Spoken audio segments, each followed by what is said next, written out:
Hey guys, OG Albina here, and for those of you who don't know, I play competitive Pokemon. Particularly, I play a lot of Draft League, and while I do enjoy Nuzlocking, it's not necessarily my area of expertise. Despite this, I will be attempting a hardcore Nuzlocke of Renegade Platinum today. Pokemon Renegade Platinum is a ROM hack made by the famous ROM hack maker, Infernape, that features plenty of mechanic updates, such as including the fairy typing, stat and move pool buffs to lackluster Pokemon, and a huge difficulty spike. To keep this video under 12 hours, this one will likely be split into 2 or even 3 parts. I will also not be including every single encounter, as there are a million, or every single major boss fight, as there are also a million. I'll cover all of the gym leaders and all interesting boss fights, for don't worry. If that bothers you, I think you need to go outside. The rules to a hardcore Nuzlocke will be on the screen and the description below, but in short, I cannot overlevel past the next gym leader's ace Pokemon, no items in battle besides held items, and the other standard Nuzlocke rules. Alrighty, intros aside, let's jump into it. We start off by picking our starter, Chimchar. Infernape is a really fast and strong offensive fire type, which can be pretty rare. In all reality, it doesn't really matter though, as we can pick yet another starter in Sandgem Town, where we can luckily snag a Shell Armor Turtwig. For those of you who don't know, Shell Armor is an amazing ability that allows you to avoid critical hits, which is crucial in a Nuzlocke setting. This will allow us to set up some pretty fun sweeps with Torterra throughout the game. The early game is boring up until Rourke, so we'll skip ahead to him. Some notable encounters we get before him include an Eevee, which will be an eventual Umbreon, Squirtle, who unfortunately does not have its hidden ability in Drizzle, Nidoran, Shinx, Jingling, and Sandshrew. Oh, and of course the gift Beldum from Steven Stone and Oreburgh. After some rival fights and team planning, we're ready to take on Rourke.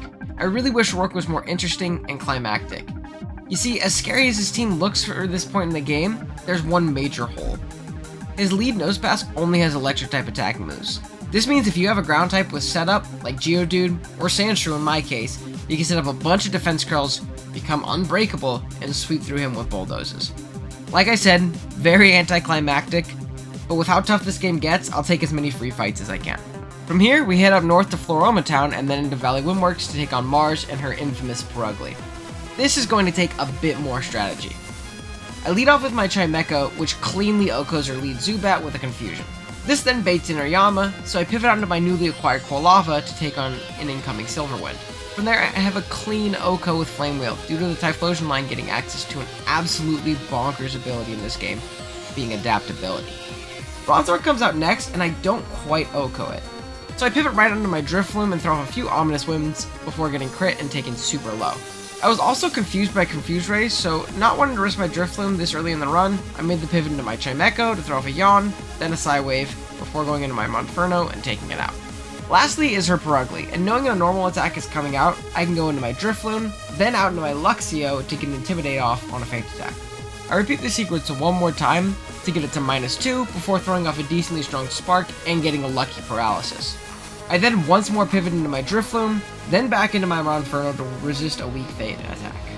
From there, it's an easy 2-hit KO with Low Kick, snagging a good win in a tough battle. From here, I go up through Eterna Forest, grabbing a ton more encounters, including a Baneri, a Rotom, and a freaking Bagon, which I was super stoked on. Salamence isn't only an incredible Nuzlocke Pokemon, it's my absolute favorite Pokemon. Win-win, but he'll be chilling in the box for a while.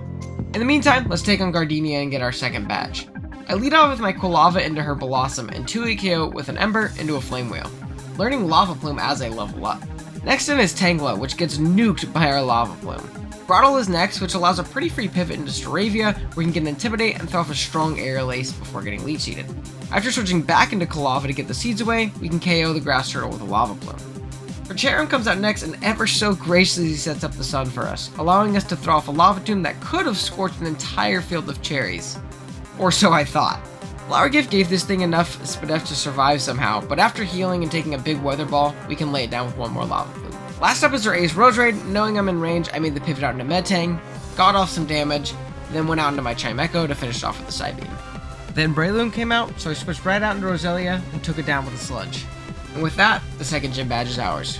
Things have been going great up to this point. Past Gardenia with 0 deaths and some amazing encounters. What could go wrong? Well, a lot. Going through the Team Galactic building, I kind of forgot about the layout and ran into an optional front. Not too bad though, 90% of the trainer battles in this game are insanely easy. I knock out their lead Houndour with my Cloyster, try to take out their Beautifly with my Quilava, but get crit, so I'm forced to pivot my Rotom to take it out. The only problem is I took a ton of damage and a paralysis in doing so. Their last mon was Scrubby, so I just try to switch out into my Nidoking to take it out. It has Pursuit. Losing Rotom to a dumb mistake like this so early is ridiculously frustrating. I take out the stupid little bug with Nido, but at the cost of one of our best encounters. Next up is our next boss fight in Jupiter, who is a terrifying Skunk Tank that we don't take on particularly well. We lead our Metang into our Golbat and get a big Zen headbutt off before she switches into her Sableye. I pivot Nidoking and take way more than expected from Shadow Claw. Knowing a crit can kill, I switch to my Gyarados to get an Intimidate off. I can then bring it low with Dragon Rages and pivot into Luxio to take it out. Next up is the dreaded Skunk Tank.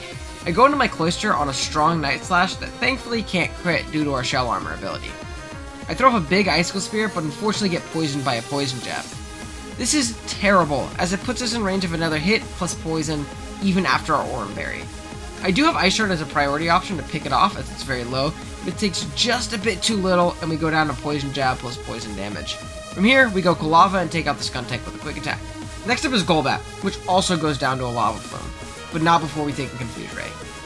Fertango comes out next, and as is our luck, we hit ourselves twice in a row with Confusion. A third hit in a row would actually KO our Kalava in conjunction with another attack.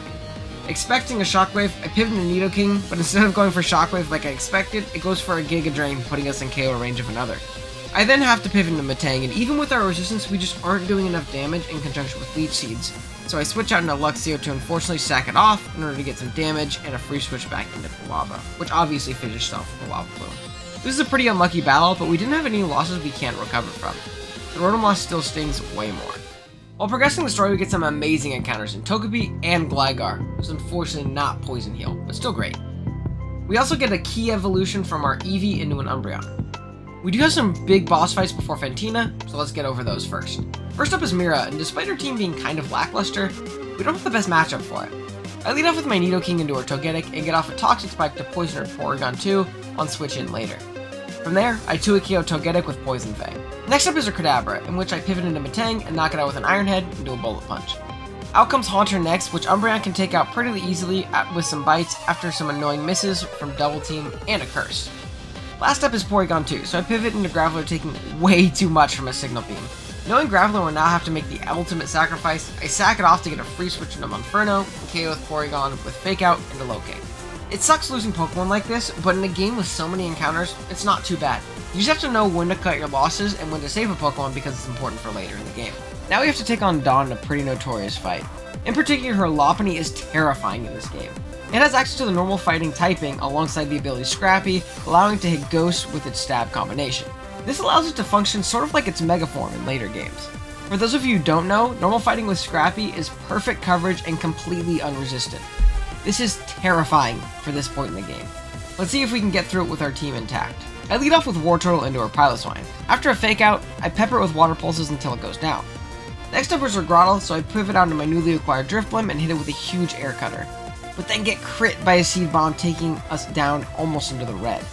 This is terrible, as I'm just missing out on another KO with Air Cutter. This essentially ensures the sacrifices in order here. These higher crit chances from Gen 4 are really boning me in this game. After Drifblim goes down to get more Air Cutter chip, we can take out Grottle with Monferno. Next up is the dreaded Lopunny. I make a pivot onto my Donphan knowing I can live 2 attacks and get off a Bulldoze to lower Lopunny's speed. From here, I can go into Nidoking to take a Jump Kick, and then knowing I bait a Dizzy Punch, go into Monferno, which just barely can survive a non-critical hit. Unfortunately, Lopunny has Quick Attack, and knowing I bait that, I go into my Metang and knock it out with a Zen Headbutt after taking huge high Jump Kick damage. Lastly was Clefable, which Nidoking handled easily. There's probably a few extra steps in there, but oh well, job's done. We have one more huge fight before Fantina and Aaron, a member of the Elite Four. Yeah, before Gen 3, we're fighting an Elite Four member. Those of you familiar with this game know this is a notorious run-ending wall to the mid-game.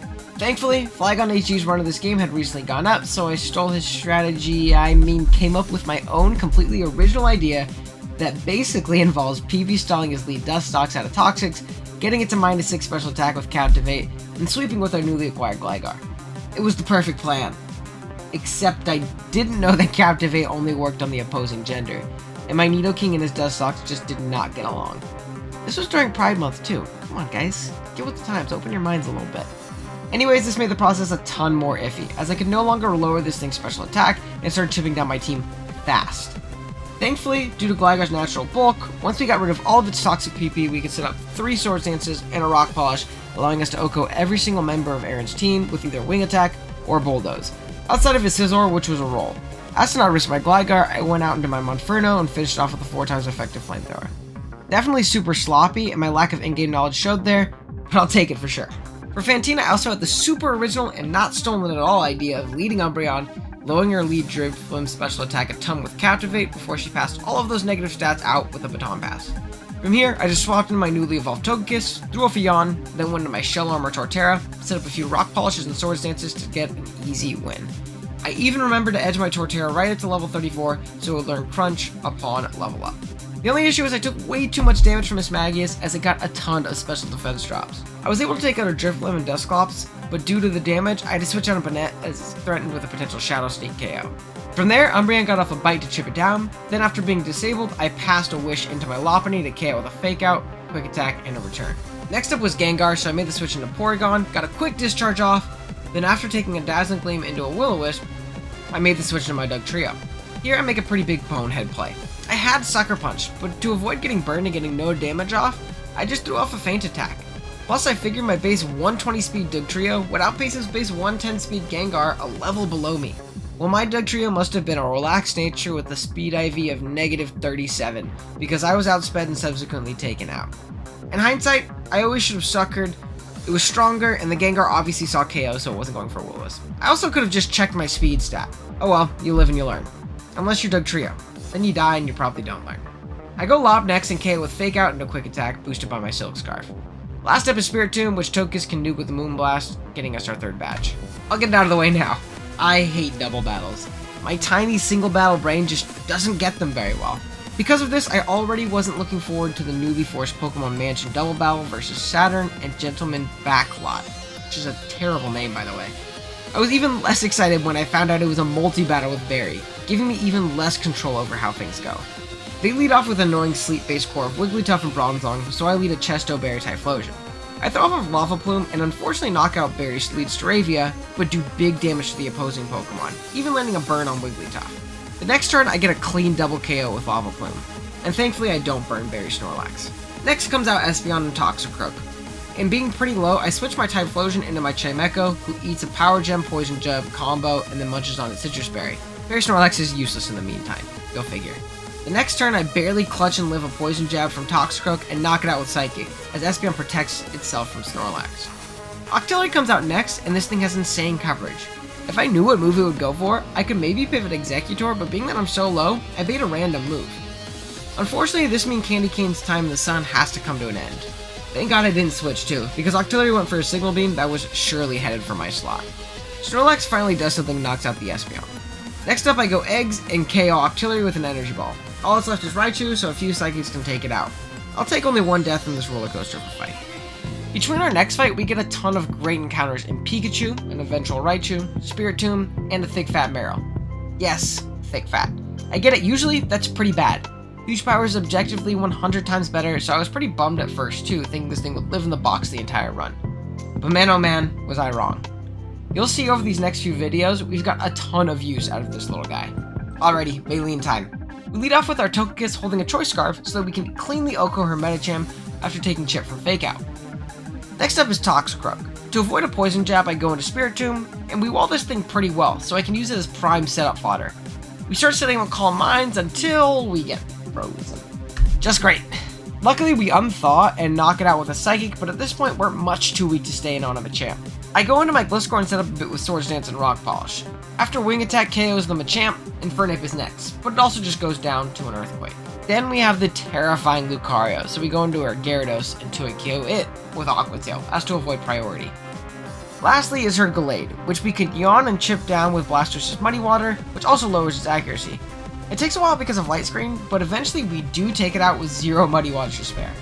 With that, we are halfway through the gym challenge. There's definitely been some sloppy play, but overall I've had a ton of fun this run so far, and it looks incredibly promising. This is where we're going to end it off for today, but be sure to let me know what you guys think. I know this isn't my usual style of content, so if you guys did enjoy and could let me know with like a like or a comment, it helps me out a ton. Part 2 will be out soon, so stub and stick around for that. You can also check out our Draft League content in the meantime. Thanks for watching, guys. I'll see you later.